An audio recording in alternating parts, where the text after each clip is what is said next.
What is that? But what they can do is they're ambush predators, and they'll get up and they'll literally like wham, slap that thing out, grab anything up to a fish, and just bring it in an ice cream cone until it's gone. Like they just destroy it. It's crazy. This is some remnant species. Have you ever seen Bigfoot? I'm going to tell you a story I've never told anyone before. Hi, everybody. Welcome back to another episode of Real Talk, Real Tips. I'm Jacob Tyson, the Communication and Education Specialist here at the Oklahoma Department of Wildlife Conservation. Today, we're going to be talking kind of all things creepy species that you might find while you're out fishing here in Oklahoma and some of the lore and tales that come with them. So I'll let you guys go ahead and introduce yourselves. Hi, I'm Taylor Tucker, and I am the hatchery research technician. Hey, I'm Joe Dirt's older brother. No, I'm Doug Zentner. I am the supervisor at the Oklahoma Fisheries Research Lab. I also supervise management of the central region of the state. How did you get into fishing, and did it have an impact on you wanting to become a biologist? Yeah, so I guess I got into fishing. My uncle used to take me. Grew up in Minnesota, fished in Wisconsin, Minnesota, a lot on the St. Croix. And I actually didn't know you could be a biologist. I was planning on going into like construction or meat cutting. Very different. The family The trades. usual, like, Yeah. 11-year-olds like, hey, what do you want to be when you grow up? And you're like, I want to be a butcher. Yeah. Perfect. Yeah, spent a lot of time doing that as a kid. But I actually went to school and was going to leave school. And then one of the fisheries professors was like, do you want to work with fish? And I went, yeah, I love to fish. And he was like, that's not what I mean.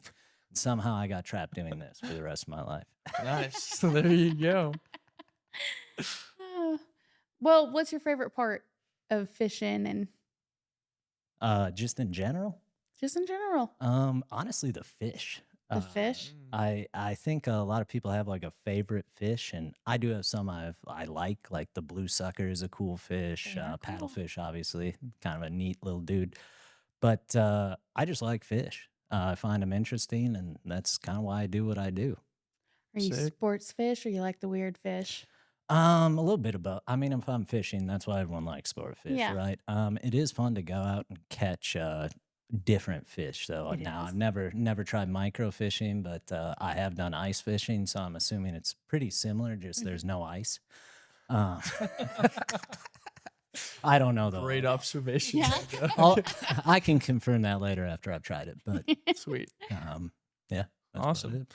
So can you kind of go into like what's so special about our fishery here in Oklahoma and then like your job at the research lab? Yeah, so in Oklahoma, we have kind of a crazy diversity of fishes. There are some fishes here that you really can't do much fishing for elsewhere. Mm-hmm. Paddlefish is a great example, right? Right. I mean, huge paddlefish fishery, great fish, well managed.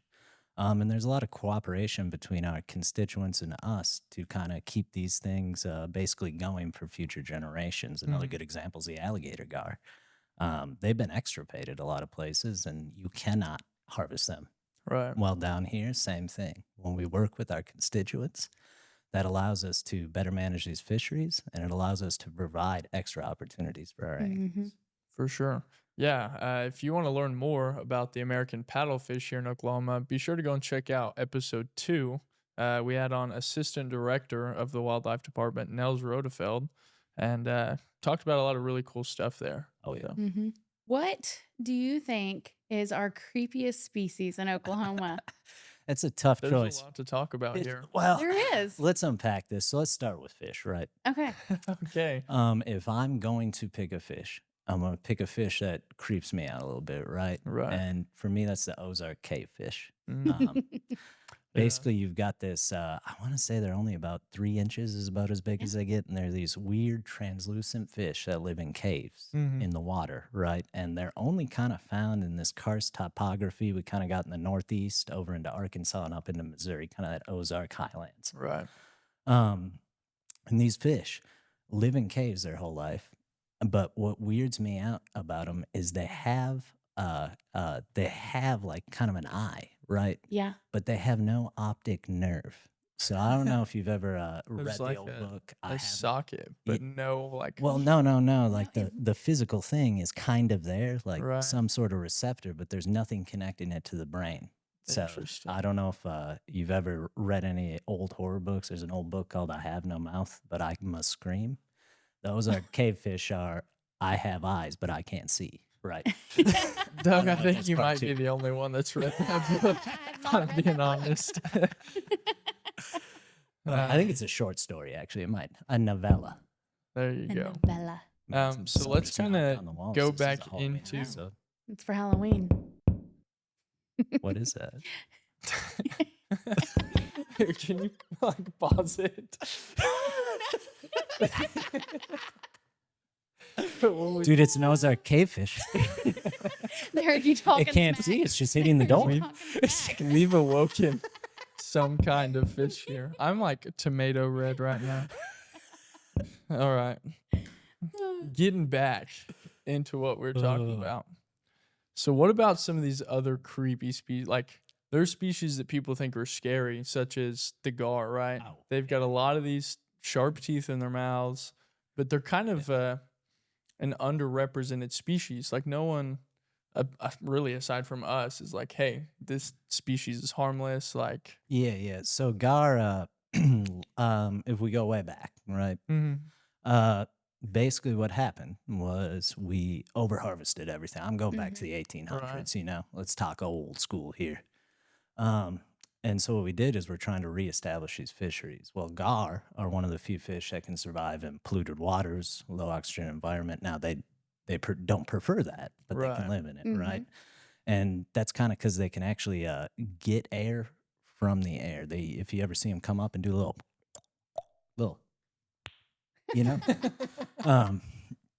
they actually take a little gulp and they can go down, and they've got a way of processing that in their body, unlike breathing out of the water. right. So what happens is we think these fish, there was a big push, I want to say maybe late 40s into the 70s. And what happened was we tried to manipulate the biomass of fisheries by removing fish people didn't want to catch. Well, one of those fish is the gar. Along with that, you have the alligator gar, right? Mhm. Big old, I don't know if you've seen those old photos where they like got it up. I don't know if that's real. It's like a 12-foot gar. Oh, that yeah. that dude caught. But these are large fish. We're afraid of alligators. We think they're alligators. Actually, kind of a funny thing about gar is if you look at how their vertebrae are shaped, it's actually more similar to reptiles. And so I like to say that's how the alligator gar got its name, but I know that's kind of a stupid science joke. In all reality. But in all Stupid reality, mouth, they're not dangerous. They actually eat a lot of fish fishermen don't want: carp, buffalo, all that. And so they're really this big apex predator. And honestly, if you've ever caught one, I've never caught one on rod and reel. I've caught them on nets. I've been bit by one. It does hurt.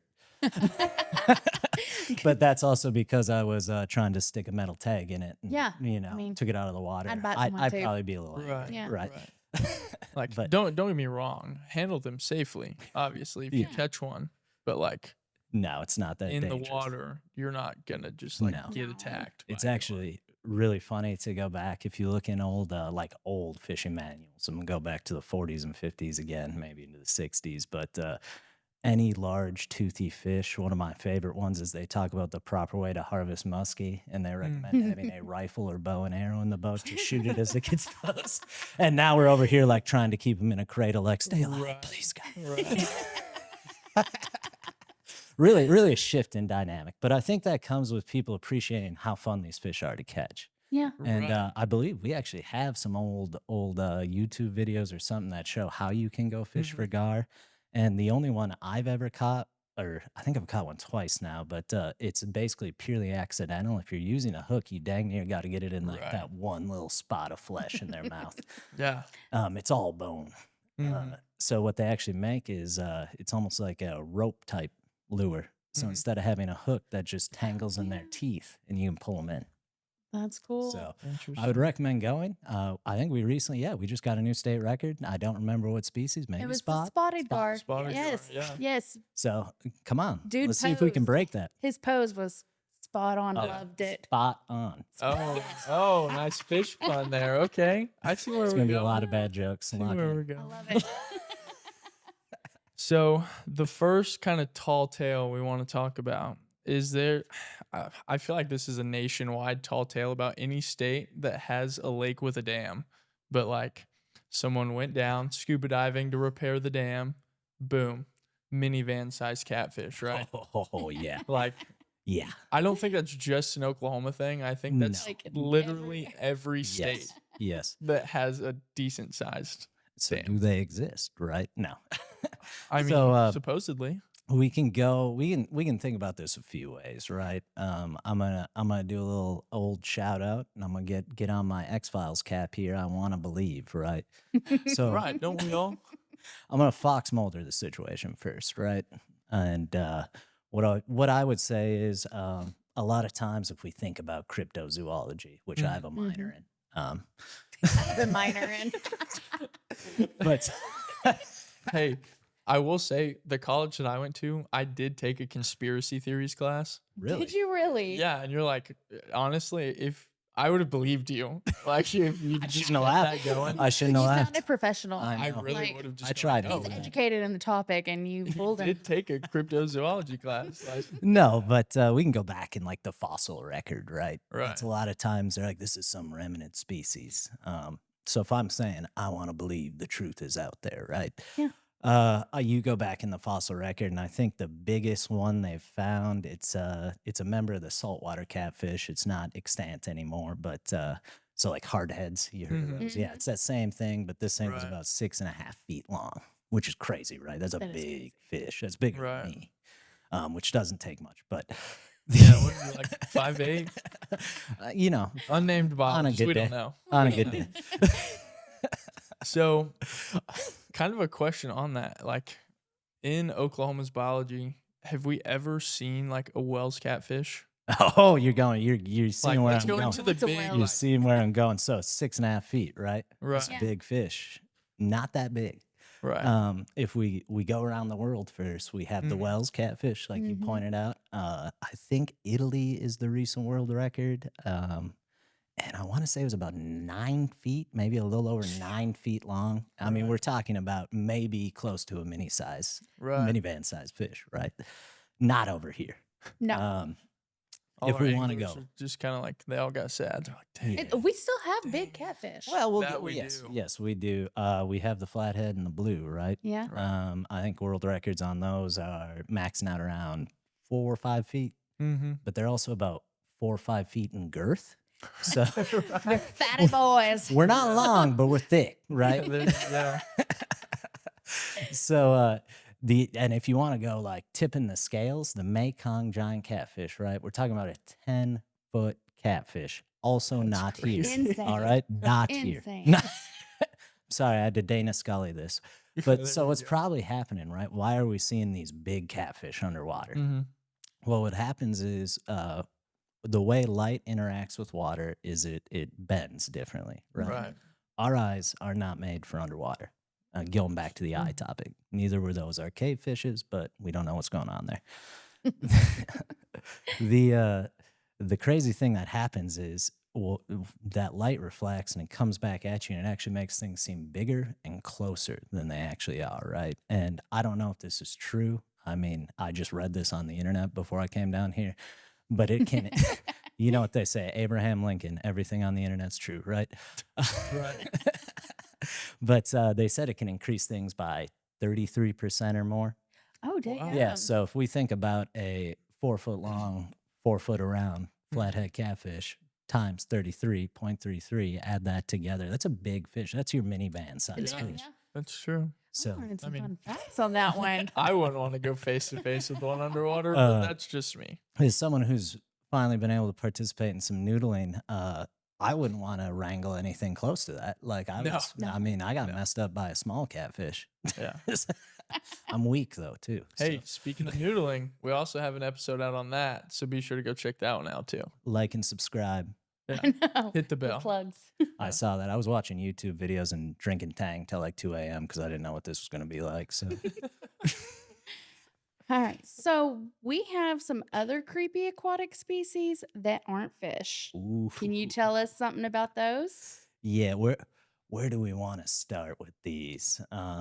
Let's start with the Helgramites because they're very common. They here. are Very common, very common. So Helgramite, right? It is the larval stage of a Dobson fly. Have you ever seen one of those? Yes. So a Dobson fly, for those of you who aren't familiar, the males literally have like tusks, right? Mhm. I mean, they're big. I've been trying to shoot one with a salt gun so I can mount the head on my wall, but Just need to but like they're open up a hunting season for yes, the Dobson. yes, fly. I'm They pushing. look I'm like they want pushing to for fight it. you, though. Yeah, Like, no, they're Yeah, scary. Like if Yeah. you have your lights on at night and you see Yeah. this giant tusk thing, you're like, it's gonna bite me, and it's Yeah. like I can't see. Where's the moon? But their larval stage, though, they do still have those little pincers, right? Those mandibles, and those things are predacious. Right. Yes. That's when they're doing their living. That's when they're doing their eating. Once they're in that adult stage, they're like mayflies. They're just there to reproduce. Mhm. So Helgramites are actually a great indicator of water quality, right? Kind of neat little animals. They actually spend like I want to say 2 to 3 years up to in the They water. can get pretty beefy. And they can get Wow. beefy, Yeah. yeah. And they're your common predator in the riffle. They're able to breathe underwater. They got a little, I believe it's kind of on their legs. They got little organs. Mm. Hitting the mic, I'm getting excited.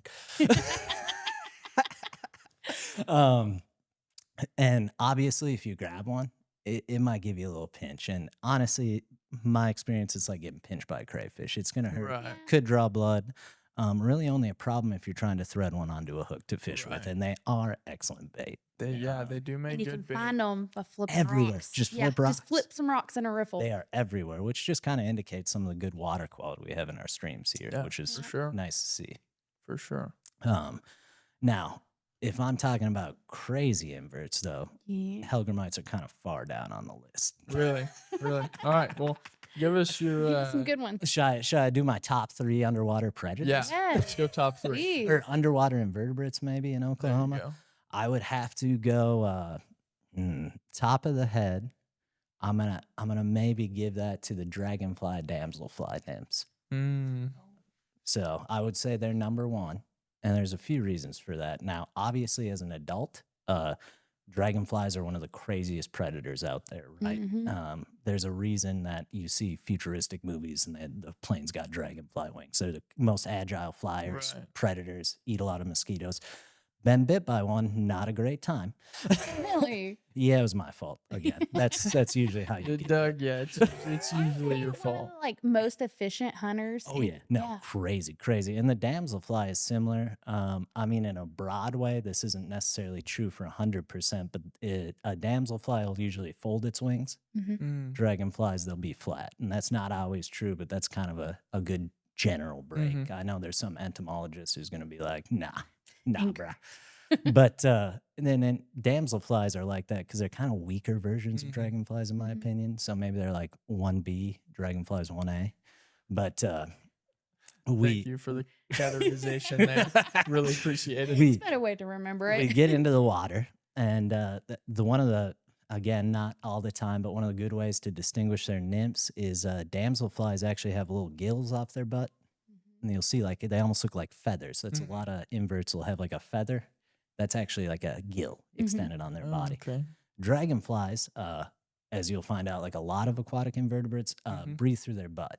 Nice. That's just what they do, and actually they can jetpack themselves a little bit with it. Like if they force air out or water, technically as they're processing it, they can kind of like psh, across the water. Little butt Dude. blaster. That's swag. Little jetpack boys. But what's crazy about them, and hopefully we can get an image or something to show everyone, is their lower mandible. And I'm gonna move this a little bit because I'm gonna break it. Their lower mandible is actually kind of an extension. It's like a mask. Yeah. So if you think about Bane, they're like, no one knew who I was before I put on the mask. They're like, you adapted to the stream. I was born in it. But what they can do is they're ambush predators, and they'll get up and they'll literally like wham, slap that thing out and grab anything up to a fish and just bring it in and ice cream cone it until it's gone. Like they just destroy it. It's crazy. And That's cool. they hunt each other. They hunt they can eat lizards, or not lizards, like amphibians. I've heard Mhm. like tadpoles and stuff. wow. They'll eat. They're just crazy predators. And it's almost like the movie Alien, seeing that thing Right. extend out. I showed you yesterday, and it literally like a big appendage that just boom Mhm. grabs stuff. Yeah. That's Crazy. awesome. We're going to try to get a picture, but if Yes. not, be sure to look up But if how not, a dragonfly yeah. larva eats. heck yeah. And then so we got 1A and 1B. We're going top 3. I think I'm gonna have to go. I'm gonna have to go with the giant water bug for number 2, the That's a good one. Bellastematidae, maybe. My Latin, I need to brush up on it, but Yeah. Yeah. it's tough. It's a that. dead language. There's no one to speak it with. But they're you've heard of them. Maybe my favorite name I found online was alligator ticks, but they're these. You find them everywhere. They're ubiquitously distributed, and they can fly. They're usually they do incomplete metamorphosis, so they usually stay in water, but they can move between stuff. And you'll see them. They're kind of like a giant bug, hence the name giant water beetle. They're a member of the hemipterans. Again, if I'm doing my old languages right, but but which is kind of the true bugs, which is a little pretentious, right? Like it's like saying the Ohio State University, but I digress. The crazy part about them is they actually have to breathe air, right? Yeah. There's a lot of insects like this, but they actually, what they can do is they kind of, again, kind of have a weird butt type tube, and they can suck air in. So they can like sit upside down, and they can store air under, like if this is its body, they'll sit under the wings in the back, and there'll be a little air bubble there. And they'll dive down and wait for something to ambush. Now, if they can't see anything, they undergo this weird process where they open those wings up a little bit and sometimes pump them. And if you watch a video, you can see this little bubble of air in there, right? And so recent work on that has suggested that that's actually them making like a rudimentary gill. Like it's pulling extra air out, allowing them to stay down longer. Crazy, right? That is We insane. thought monkeys with tools was cool. We have insects making gills. That's cool. But the reason I say they're a crazy predator is because they literally will go, and as soon as they grab something, they have a proboscis. And if you've ever been bit by one of these, I never have. I know some people that have. It's like a tube. If you've ever watched Starship Troopers, the monster at the end sucking people's brains out, right? That's what it's doing. So when it bites you, it hurts because it's literally trying to suck you up through a tube. But they're crazy predators, basically eat anything they can get that proboscis into. So it's not like they're trying to fit anything into its mouth. They'll just blend it up, suck it down. That's crazy. Gum. That Yes. is nuts. It hurts, right? I'm That's glad why It hurts. An aquatic insect that Yeah, dude. gets predated by when that thing. when we did took a lot of invertebrate classes, right? Like you'd have to capture these things, and so you get bit by a lot of stuff. But I have been bitten by what I'm gonna say number 3, and it's just because it's the ultimate bottom breather. I will use that term, I guess. The water scorpion. Ooh, those things. Dude, so- just their name alone like sounds really cool. They'll light you up. Yeah, Really? Yeah. same deal. They're tube eaters, little proboscis boys. So there's kind of 2 types you'll see, and a lot of times you'll mistake a water scorpion for a giant water bug because the giant water bugs have a little tube, but the water scorpion's tube varies in length, but it's actually 2 pieces, and instead of doing things, storing it under their wings, they just stick that thing up in the water. That's what the scorpion name. They got a tail, right? It's a tube, and that's how they breathe while they sit there and wait and hunt. And then, so you got the kind of the flat boys look like water bugs, and then you actually get some that look like a stick bug underwater. Yeah. And their forearms are kind of like a praying mantis, right? Right. Grab stuff, suck it down. It's like the aquatic praying mantis. Exactly.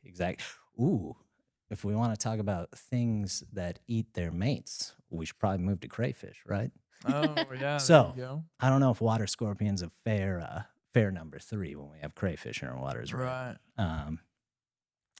I'm not going to debate that. Maybe we'll cage match them one time and determine, but I think the crayfish might think that's come out on needed. top. Yeah, I Cage think so. match. top 10 questions science still hasn't answered. Doing like pay-per-view Yeah. cage match. Yes. Oh, dude. You think Logan Paul would fight one? Dude. I Probably don't know not if we old can enough speak for him, that. right? I don't want to mention Logan Paul. We'll end up with a lawsuit at our door. But that was a joke. um, Kidding. JK, LOL. Rafflecopter, is that still in? No, I'm aging myself. You can't tell with the What? hair, but Anyways, crawfish.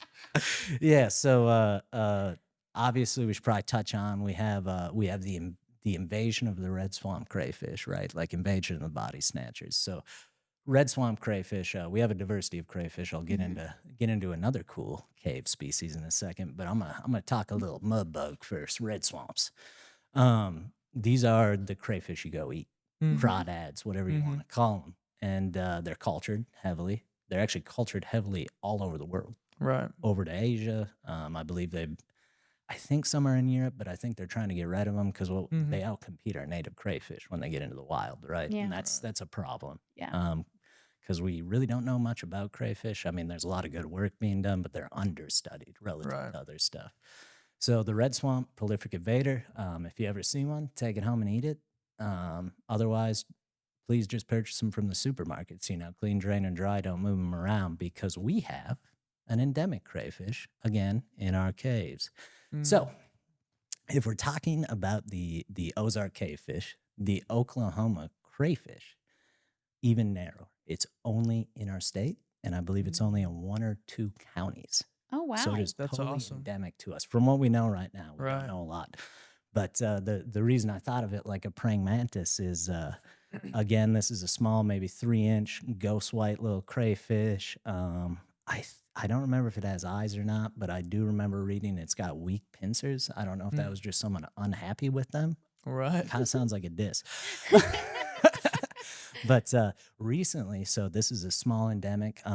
We don't think its range has expanded or contracted. We really don't know. There's a lot of good work being done on them. Also, just a little plug: don't mess with cave species. I've never even seen these. Like they're not something to play around with. Go Right. pick out.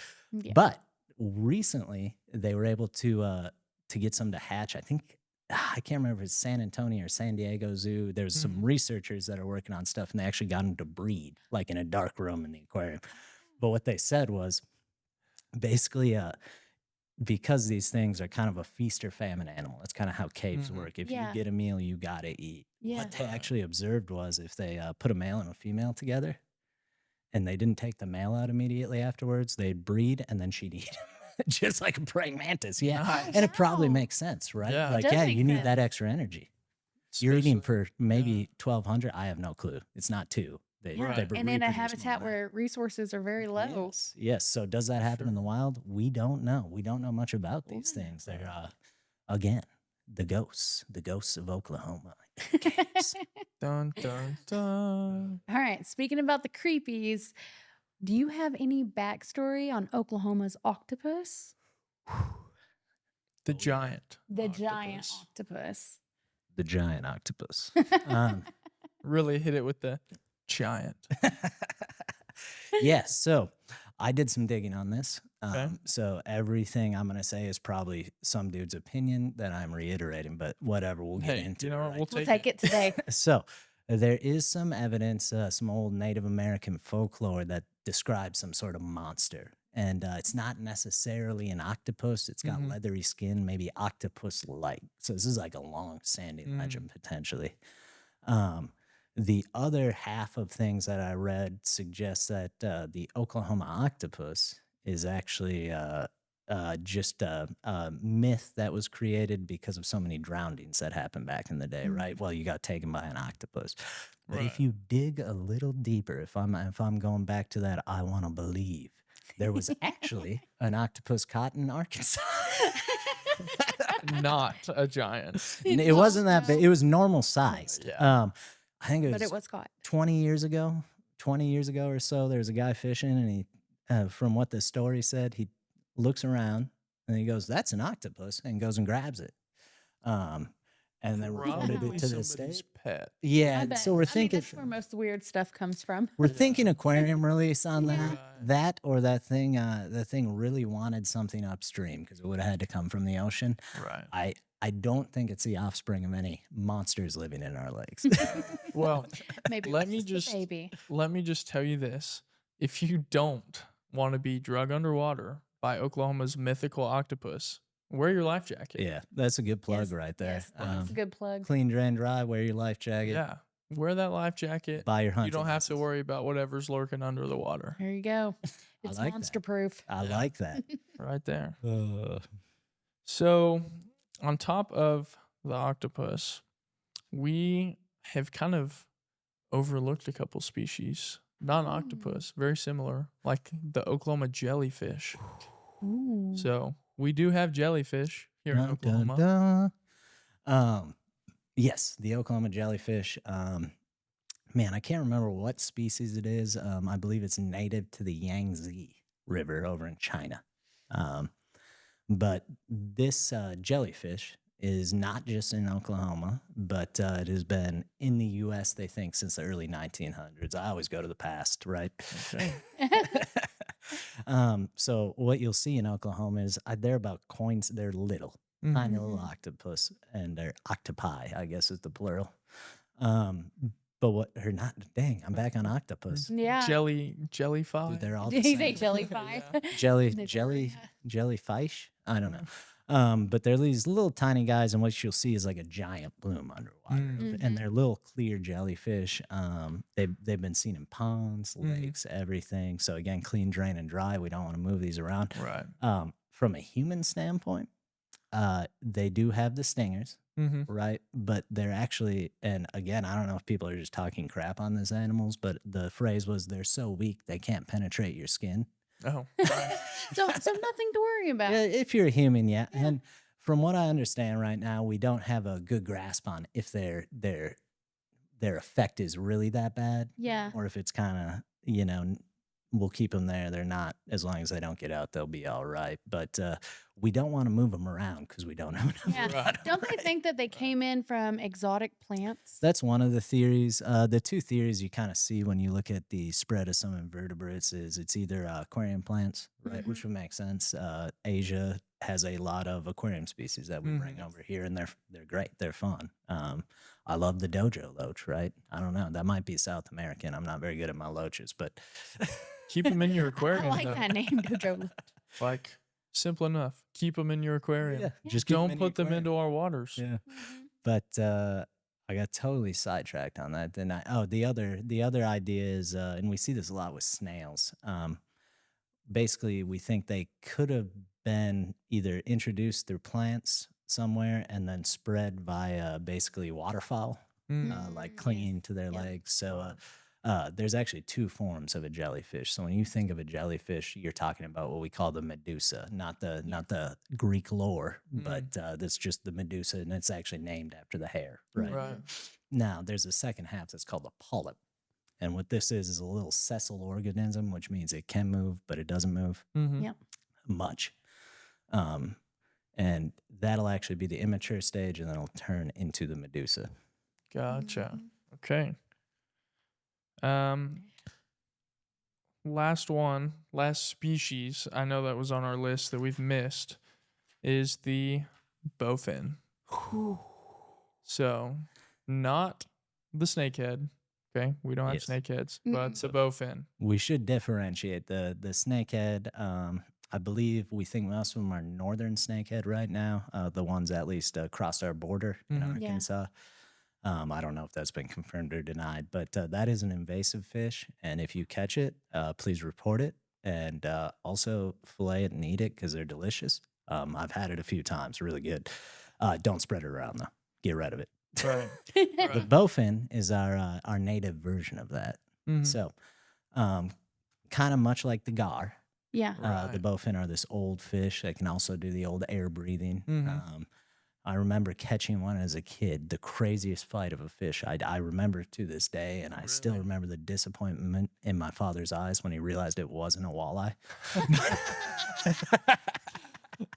But a crazy fight, super hard to hook, Mhm. bony head. I remember when you learn the bones of a fish, you actually study a bowfin skull because it still has plates and you can see them. Okay. But we actually, I think 2 years ago or so, we're pretty sure there's more than one species of bowfin. Really? Yes, I believe it's been confirmed, but we're not sure how diverse they are really. Don't they have slightly different breeding colors? The two different. Yeah, so a lot of times people think they have a snake head when they catch a male bowfin because they Yeah. color up real good. But Really what beautiful. you actually want to look for is a snake or a bowfin has like a real tubular hard skull, Mhm. and a snakehead has a hard skull, but it'll almost have a dip in it, like a duck bill. Okay. And so if you look for that kind of dumpy head, you're like, that's a snakehead, and they're usually always colored up. They get a little more colored too. Right. But interesting thing about bowfin, unlike gar that we talked about before, Mhm. bowfin are actually harvested for caviar still. Okay. Yes, I've never tried it, but I'm assuming it's not that good because I've had other caviar and it's salty fish. But Not a fan. no offense Not if a you like fan. caviar. I don't have caviar money. Let's just be honest. Well, I've made it Go every catch a time. bowfin, you Yeah, might. Yeah. I thought you were Yeah. going. We need to go get a paddlefish. You can make caviar out of their eggs. That's true. That's true. I've done that. Again, I'll make it for you. I'll just give it to you. Honestly. You can have it.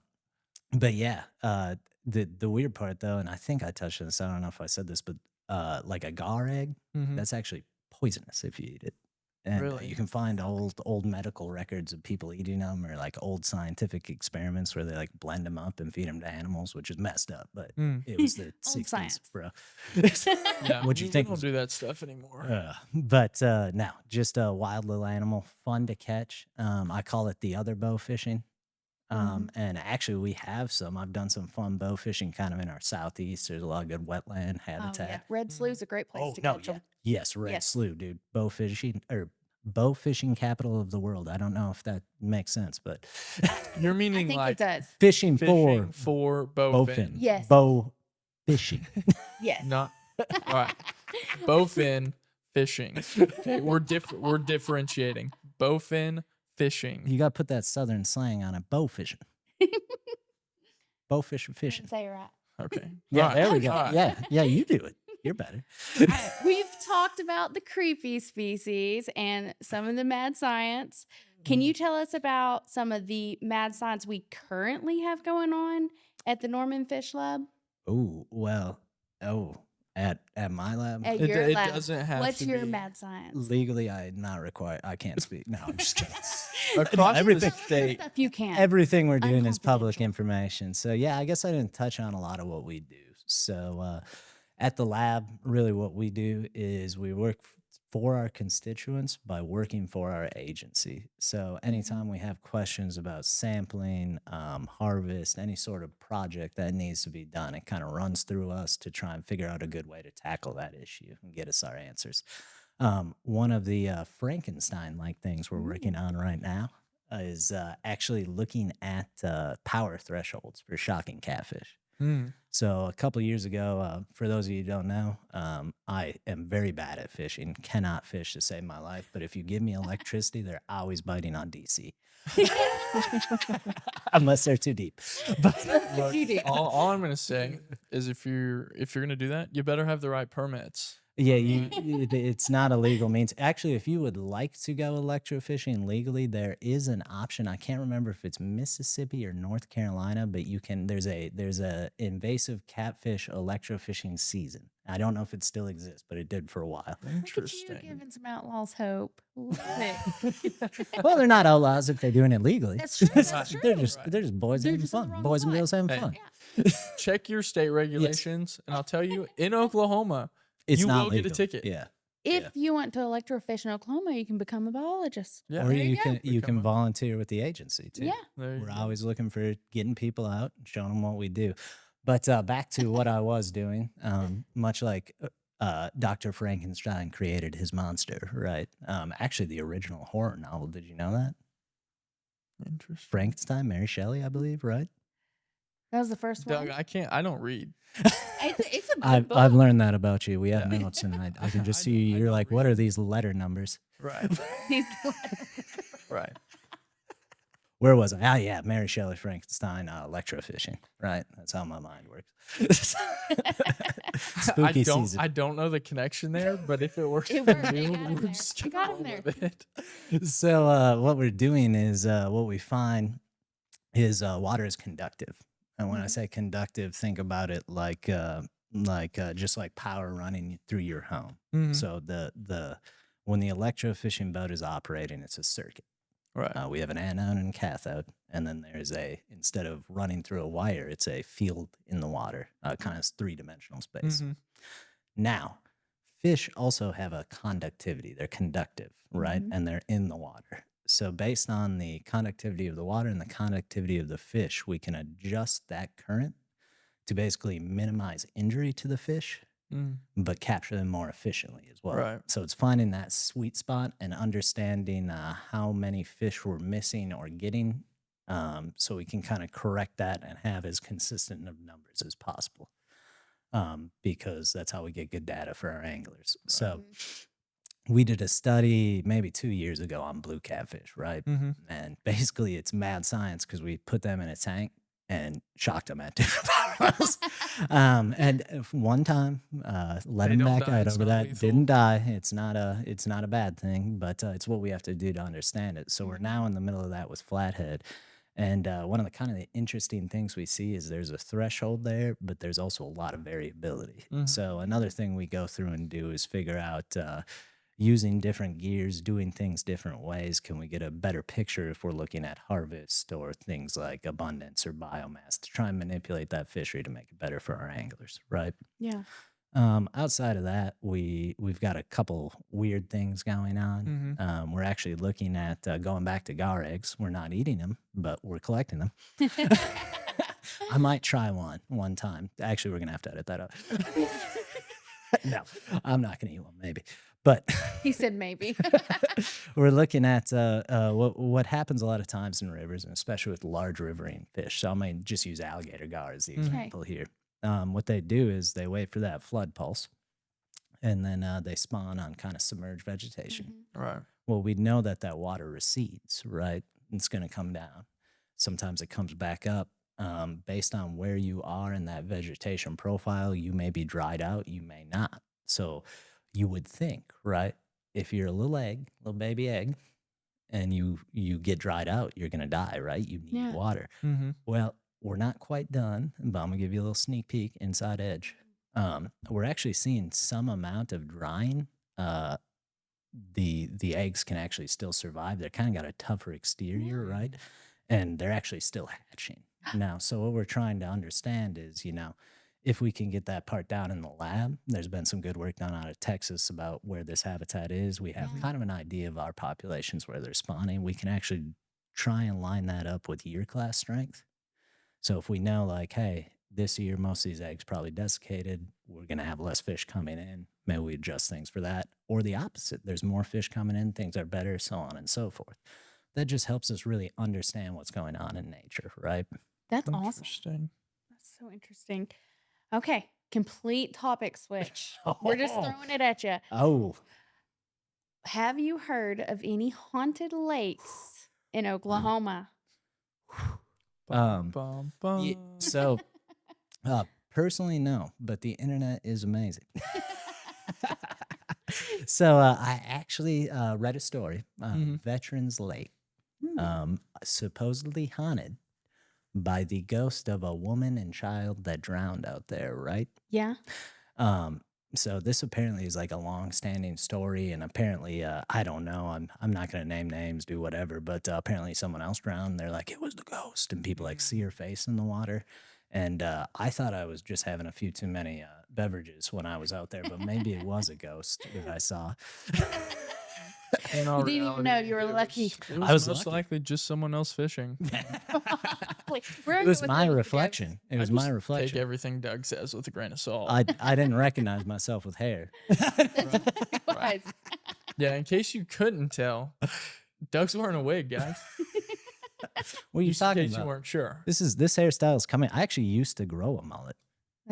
My kid has one. Oh yeah, it's coming It's the back, dude. baseball. You know, It's the ODWC hairstyle. Warden in the front, bio in the back. Best of both worlds.